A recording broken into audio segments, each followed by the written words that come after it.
He wasn't standing at that window because he hated his family. He was standing there because he no longer knew who his family was. I'm Ray, and tonight we're walking into a story about a mother's protection, a grandmother's desperate choice, and the kind of lie that can hold a family together right up until it tears everyone apart.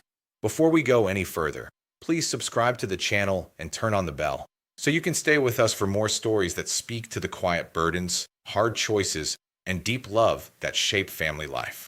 Let's begin. I still remember that night.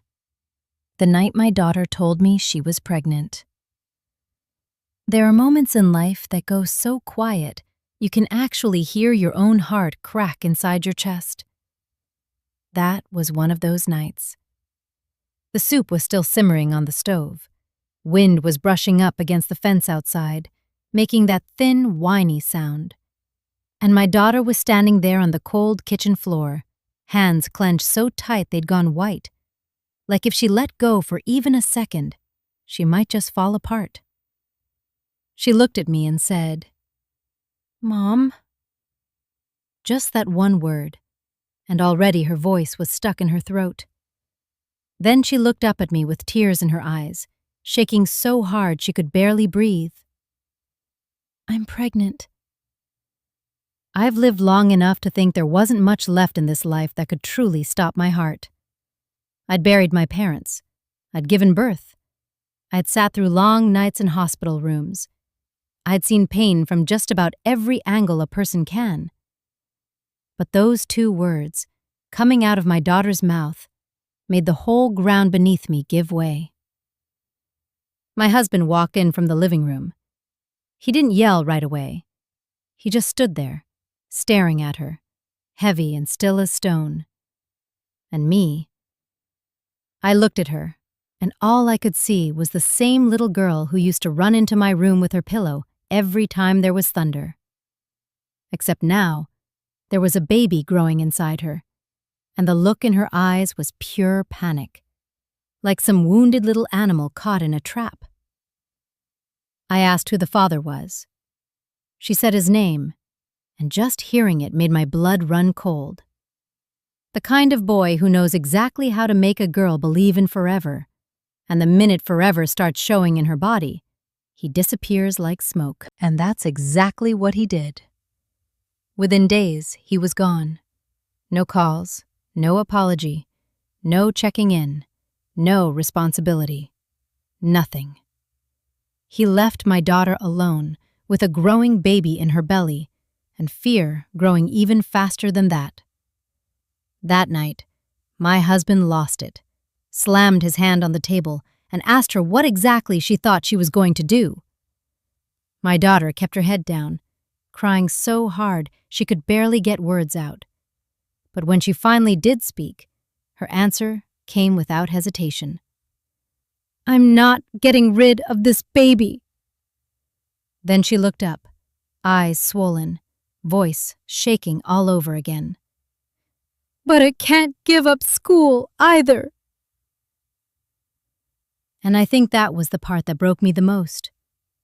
If all she wanted was to keep the baby, maybe things would have been a little simpler. If all she wanted was to protect her future, maybe her life would have hurt a little less. But no, she wanted both. She wanted to keep the child growing inside her. And she wanted to keep hold of the dream she'd worked her whole young life for. My husband said something cold that night. He said, "Life doesn't let people have it both ways." And I stayed quiet for a long time. Then somewhere inside that silence, I came up with a plan. No, that's not even the truth. The truth is, I was the one who created the whole lie. I told them we needed to leave town for a while. I said we'd tell the neighbors I wasn't doing well and needed to stay with relatives to recover. My daughter would disappear while her belly grew. We'd take the shame, the fear, and all the gossip with us, far away from everybody. Then once the baby was born, we'd come back. And when we came back, that baby would be mine. Not hers. Mine. My husband fought me on it immediately. looked at me like I'd lost my mind. "You're gonna lie for the rest of your life?" he said. I can still hear his voice. "You're really gonna pass that child off as your own? On paper? In public? To everybody we know? Do you even hear yourself?" Yes, I did. I heard every word of it. I knew exactly what I was doing. I knew I was building a lie so big it could bury this whole family one day. But I also knew that if I didn't do it, the world would tear my daughter to shreds. People wouldn't care how smart she was. They wouldn't care how many nights she stayed up studying. They wouldn't care that she was just a scared girl who got abandoned. All they would see was her pregnant body, and they'd slap one word on her: trashy. I couldn't stand it. I could not stand the thought of my daughter making it all the way to the edge of her future, only to have people throw dirt in her face. So I looked at her and said, "You stay in school. I'll handle the rest." She looked at me with tears running down her face. That look. It was the look of someone being rescued. But it was also the look of a mother losing the most sacred thing she would ever have before she even knew how to fight for it. And me? I grabbed onto her silence and treated it like consent. During those months away, I took care of her through everything. The nausea, the back pain, the sleepless nights. There were nights I woke up near dawn and found her sitting alone by the window, both hands resting on her stomach, lips moving like she was talking to the baby inside her. I couldn't hear the words, but I knew. She was apologizing. She was loving that child. She was terrified, because she knew the day that baby came into the world might also be the day she started losing him. The day she gave birth, I stood outside that hospital room and my legs could barely hold me up. I could hear her crying out in pain from the other side of the door, and every sound felt like it was ripping through me. Then the baby came, a little boy, tiny, red-faced, crying his lungs out. I was the first one to hold him. And the second they placed him in my arms, something inside me just melted. I'd already been a mother. I'd already held a newborn of my own. But for some reason, holding that little boy, my daughter's son, felt like some new piece of my own heart had just been put into my arms. He opened his eyes, all blurry and lost, and reached out with those tiny little hands like he was searching for somebody to trust. I held him close and thought one thing and one thing only. I have to protect him. My daughter was lying there in the hospital bed, hair plastered to her forehead, drained down to nothing. When I brought the baby over, she burst into tears. Not loud tears, not dramatic tears. The kind that come from somebody who's been underwater too long and finally breaks the surface, but still can't breathe. She reached out one trembling finger and touched her baby's cheek. That night, after everybody had gone to sleep, I saw her sitting up under that dim yellow hospital light, writing something for a long time. The next morning, she folded the paper, slipped it into an old envelope with no name on it, and put it in my hand. She said, "Someday, if there's ever a right time, give this to him." I tucked that letter away. What I didn't know then was that one day, that letter would cut me deeper than any accusation ever could. When we came back home, the neighborhood looked at me with that mix of suspicion and polite fake acceptance people put on when they know something's off but can't quite prove it. A woman my age showing up with a newborn? Yeah, people noticed. But people do what people always do. They gossip for a while, then life moves on. They saw me holding him. They saw my husband bouncing him on the porch. They saw a family that had returned with a baby. And apparently, that was enough. My lie worked. At least, on the outside. The boy grew up calling me Mom. The first time he ever said Mama, it wasn't to the woman who gave birth to him. It was to me. the woman who built this whole swap with her own 2 hands. He was attached to me from the minute he learned to walk, had to hold my hand to fall asleep, only calmed down when I carried him if he had a fever. Every day after school, he'd come bursting through the door, toss his backpack on the floor, run straight into the kitchen, wrap himself around my waist, and start telling me every little thing that happened that day. Some nights, he'd fall asleep in my lap, cheeks warm, breathing soft and even, his tiny hand gripping my shirt like I was the whole world. I'd sit there for hours, scared to move, just looking at his face in the lamplight and feeling myself come undone. The love between me and that child wasn't fake. That's what made everything worse. It was real. Real enough to terrify me. I wasn't just playing his mother. I became his mother in every way that counted.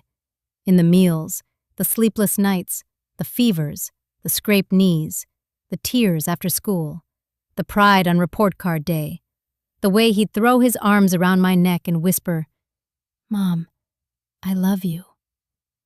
And because that love was real, my guilt grew right alongside it. My daughter, meanwhile, went back to school, then training, then med school. She got so busy there were times she only came home once a month. Every time she did, she brought him little gifts, took him out, helped him with homework, listened to him talk, smoothed his hair back with this softness that would have made anybody think, what a sweet big sister. He adored his sister. Every weekend he'd wait for her, watch the front door, hope she'd show up. He had no idea the woman he waited for like that was actually his mother. I used to stand in the kitchen watching them out in the yard. He'd be laughing, and she'd laugh too. But there was always something sharp buried inside her smile. She loved him. Nobody could deny that. But her love had no right name.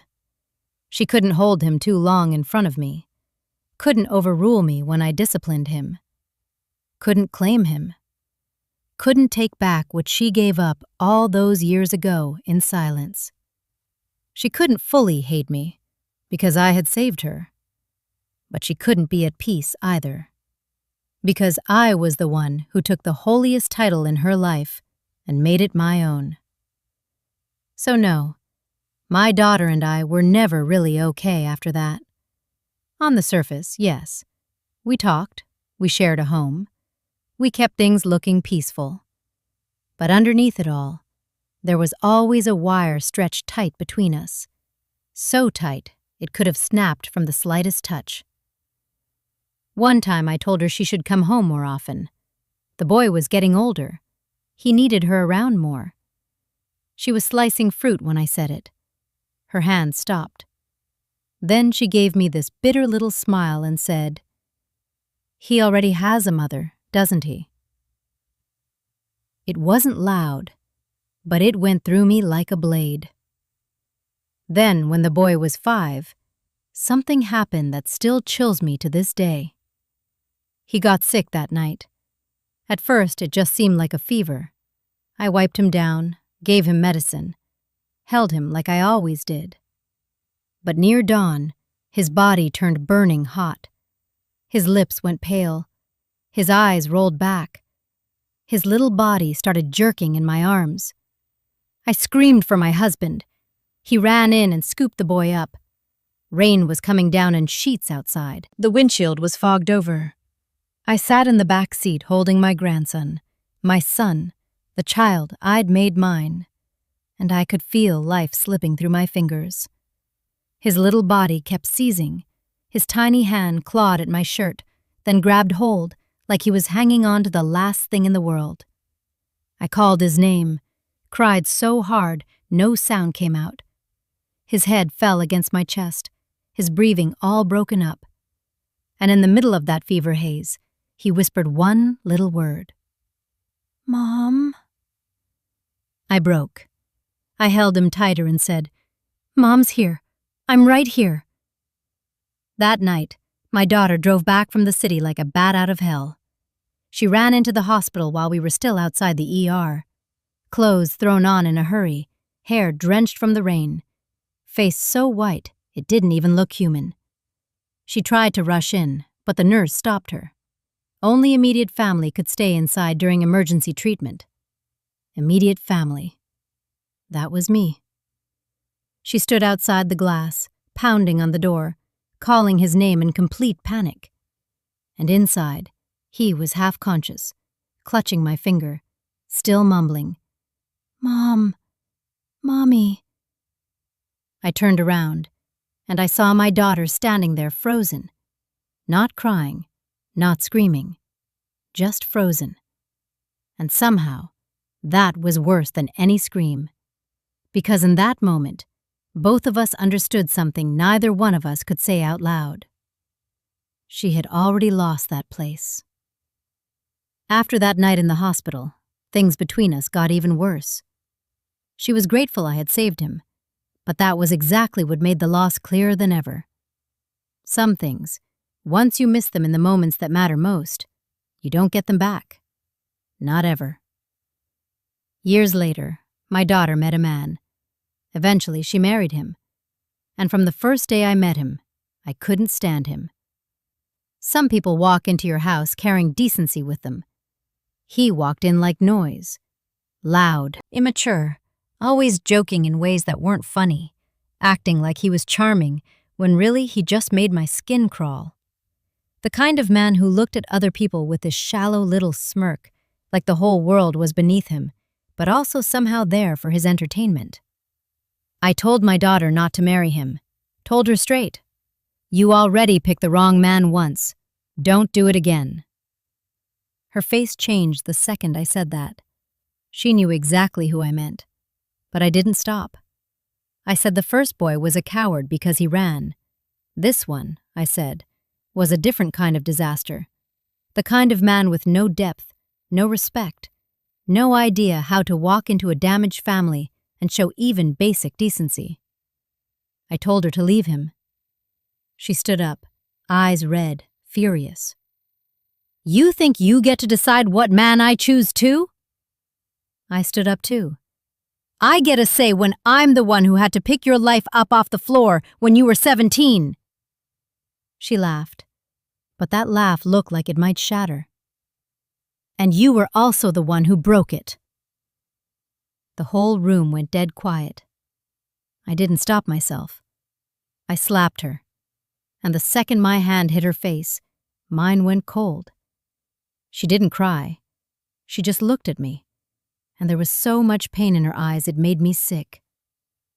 You never really let me go, she said quietly. You always use love as an excuse to decide my life for me. Still, she married him. Not because I approved, just because I couldn't stop her anymore. From then on, every time they came over, the whole house felt heavy. He drank too much, talked too loud, made stupid jokes with the boy, the kind that made the kid visibly uncomfortable, and still somehow thought he was being fun. I put up with him for years for my daughter's sake. Then one night, everything came apart. They'd come over for dinner and stayed the night. It should have been one of those warm family evenings, but from the beginning, I felt something off. He drank too much, one glass after another, face flushed, eyes half glazed, voice getting louder and sloppier by the minute. After dinner, the boy was sitting in the living room with my daughter. I was in the kitchen washing dishes, and I could hear him saying he wanted to go into medicine one day, wanted to be just like his sister. My heart softened for just a second. I thought, after everything life stole from those two, at least it left them this beautiful little bond. Then that man walked in, staggering, drink in hand, squinting, and laughing. Well, that makes perfect sense, he said. Son takes after his mother. Doesn't get more obvious than that. The spoon fell out of my hand and hit the tile. The sound was sharp enough to cut through the whole house. I turned around. My daughter had gone completely pale. My husband sucked in a breath like somebody had punched him in the chest. And the boy, he looked at him first, then at my daughter, then at me, then at his grandfather. One face after another, like he was searching for somebody, anybody, to laugh and say the man was drunk and talking nonsense. But nobody said a word. Because our silence, that was the confession. And that idiot still didn't even realize what he'd done. He kept laughing, pointing at my daughter. "I mean, come on, look at the face, it's obvious. Shut up!" I screamed. Not out of anger, out of terror. Out of the sound a person makes when they hear their whole family split wide open. The boy shot to his feet. His lips were trembling. His eyes were wide. But the strangest part was, he didn't cry right away. He looked at my daughter like a child, staring at the one person he trusted most, and suddenly, not knowing who she was. "Sis?" That was all he got out. The word broke in half. My daughter stood up, tears already spilling over. "Listen to me!" But he backed away, not like a kid taking one step back, like someone backing away from a knife. Then he turned and ran upstairs. The bedroom door slammed so hard it sounded like a gunshot. Everything after that happened fast. Before we could even get to him, we heard things crashing upstairs. Drawers yanked open, a picture frame breaking, something hitting the wall. My daughter ran first. I ran right behind her. My husband was right there too. By the time we got upstairs, the door was locked. No crying, no yelling. That silence scared me more than anything. My daughter started pounding on the door, screaming his name. I was about to call out too, when I heard another sound. The window opening. The blood in my body turned to ice. My husband rammed the door with his shoulder. It flew open. And when I saw what was on the other side, my legs gave out under me. The boy was standing on the outside ledge of the second-floor window, one foot already out on the roof. The wind was whipping the curtains everywhere. His face was soaked with tears. His hands were gripping the window frame so hard the skin had split. One slip, 1 second, and he could have fallen straight into the dark.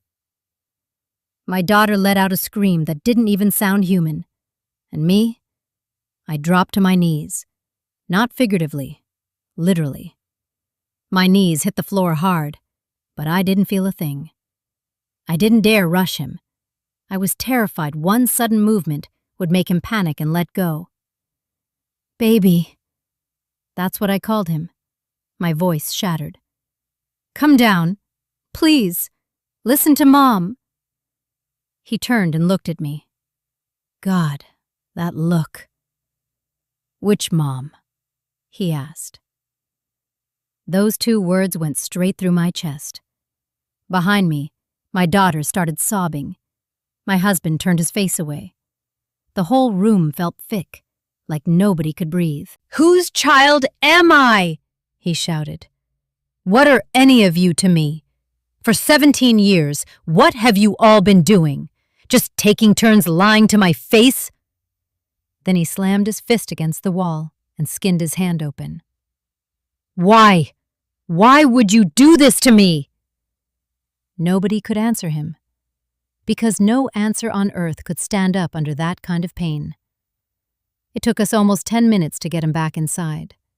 10 minutes that felt like 10 years. The second both his feet hit the floor, I lunged toward him on instinct, but he shoved me so hard I fell back. He recoiled from me like I was the danger. That night, my house became hell. I threw my son-in-law out. My husband nearly killed him. My daughter sat outside the boy's bedroom door all night, crying until her voice gave out. And I sat on the stairs with my head in my hands, realizing for the first time in my life that maybe I wasn't the one who had saved this family. Maybe I was the one who planted a bomb in the middle of it, and lit the fuse 17 years ago. The next morning, the boy came out of his room looking pale and hollowed out. He didn't ask many questions, just the ones that kill you. How long? Whose idea was this? Was anything in my life ever real? I looked at him, and I knew there was no hiding anything anymore. So I told him everything. I told him I was the one who said we should leave town. I was the one who hid my daughter's pregnancy. I was the one who came back with a baby and told the world he was mine. I was the one who convinced my husband. I was the one who used love to justify a lie. I told him I did it to protect his mother, to save her future, to protect him from being looked down on before he ever had a chance at life. But the more I talked, the more I could hear it myself. The selfishness buried inside every word. Because the truth was, yes, I wanted to protect my daughter, but I also wanted to keep that baby for myself. My daughter heard all of it and jumped to her feet. "Are you happy now?" she screamed, eyes bloodshot. "Is this what you wanted? Because look at us!" I couldn't even defend myself. She pointed at me, crying so hard she could barely stand. "You always thought you were saving people. But did you ever once ask me what I wanted? You saved me, yes, but you took my son from me. And now he's lost all of us." And right then, that useless husband of hers, after one night, still shameless enough to come back, had the nerve to stand in the doorway and jump in, all irritated and defensive. "If you hadn't come up with this insane plan in the first place, none of this would have happened. You act like some kind of saint, but look what you did. The boy almost jumped." I turned toward him. I wanted to slap the taste out of his mouth. But before I could say a word, my daughter screamed at him. "You shut up! You're the one who said it!" And of course he started making excuses. He was drunk. He didn't mean it. How was he supposed to know it was that serious? Like he'd knocked over a glass, not shattered a human being. My daughter looked at him like she was seeing a dead thing. And I knew right then she finally saw what I had seen from the start. He was just like the first one in the ways that mattered most. Different face, same damage. Men like that throw women off cliffs, then stand there blinking like they had nothing to do with it. I told her to leave him. Right there in front of everybody, I said, "The first man cost you your youth. This one just cost you your son." She spun around toward me. "Enough!" She was screaming now. "How much longer are you going to run my life?" And I went still. She was sobbing so hard, the words tore coming out. "You know what? I can't forgive him. But I don't even know if I can forgive you either." That was the sentence I had feared all along. Because it was true. She couldn't hate me completely, but she couldn't love me without pain anymore either.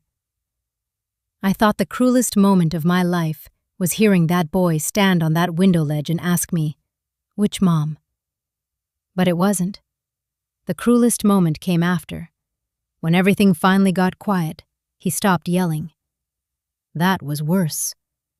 He looked at every one of us in that house with eyes that weren't even angry anymore, just broken. Then he turned, walked back into his room, and shut the door. I sat outside for a long time. Then I suddenly remembered the wooden box at the bottom of my closet, a box I had kept locked for 17 years. I opened it. Inside was his hospital bracelet, a picture from the day he was born, and the old envelope my daughter had handed me all those years ago. I picked up the letter. My hands were shaking so badly I could barely hold it. For 17 years, I never gave it to him. Not because I forgot, because I was afraid. There were nights I took that letter out and stared at her handwriting, then put it right back.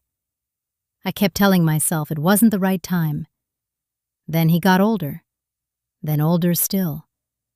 And every time he wrapped his arms around me and called me Mom, I panicked. Because I knew the second that letter landed in his hands, I could lose him. That was my greatest sin. Not just the lie, but the way I hid his mother's real love from him too. I knocked on his door. No answer. So I spoke through the wood, my voice barely holding together. I have something I need to give you. After a long while, the door cracked open. He stood there with swollen red eyes. I held out the envelope. He looked at me like I was dangerous, then took it. I didn't go in. I just stood there in the hallway and watched him sit on the edge of the bed and open a letter that had yellowed with age. I knew what was in it. Because years ago, one time, just once, I opened it and read it. And even that one time made me feel like a thief for the rest of my life. My daughter had written, "If you're reading this one day, then maybe you're grown now. I'm sorry that when you were born, I wasn't brave enough to hold you the way a real mother should. It was never because I didn't love you. The truth is, I loved you so much that I chose the thing that hurt me most. I was afraid that if I kept you with me, you'd grow up in struggle, in shame, with a mother too young and too broken to protect you. So I told myself that leaving you was the only way your life might be brighter than mine. If one day you hate me, you have every right to. But if there is even the smallest corner of your heart left for the woman who gave birth to you, I only ask for one thing. That one day, just once, I might hear you call me Mom." The boy's hands started shaking as he read. Tears fell onto the page and blurred the ink. My daughter had come up behind him at some point. I didn't even hear her. But when she saw that letter in his hands, her knees buckled. "Mom," she whispered, staring at me. "You kept it?" I couldn't speak. She looked up at me, and there was so much hurt in her face I wanted to hit myself. "All these years, you kept the letter I wrote to my son, and you never gave it to him?" I broke down. There were so many times I almost did. So many. But every time I saw him sleeping in my arms, I got scared. I was so scared that if he read that letter, I'd lose him. My daughter covered her mouth and sobbed. The boy sat there frozen, the letter still in his hands. He didn't say a word, and somehow that silence hurt worse than screaming ever could. That was the moment I understood the ugliest truth of all. For 17 years, I hadn't just kept a child close to me. I had also kept the word Mom for myself, a word that should have belonged to my daughter. Yes, I protected her from the world, but I stole too much from her in the process. And now, looking back, I don't even know what to call myself. A good mother? A selfish grandmother? A liar? Or just a woman who loved her daughter and grandson so fiercely, she used love as an excuse to hide something nobody has the right to hide. I don't know. All I know is, after that night, that house was never the same. My daughter passed by me with swollen eyes and a distance in her body that grew a little more every day. The boy stopped running into the kitchen to wrap himself around my waist. My husband looked at me with the grief of a man who warned me years ago and still couldn't save any of us. And that son-in-law of mine, that pathetic excuse for a man, blew my family apart with one drunken sentence, then still found a way to blame everybody but himself. And me. Every night I sat alone in the kitchen, staring at the dark staircase, listening to the silence in that house pressed down so hard it felt like I couldn't breathe. And I kept replaying 2 moments I know will haunt me until I die. The first was the night he was 5, burning up with fever, gripping my finger and whispering, "Mom."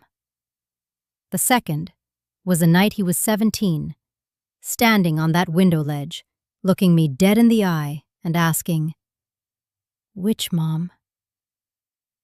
I have lived my whole life between those 2 words. One made me believe my love was real. The other made me understand that real love can still wound people deeper than anything else. If I could go back, I would still hold my daughter when she cried in fear and shame. I would still want to protect my grandson from the cruelty of the world. I would still sacrifice more than most people ever could. But I would not build that lie again.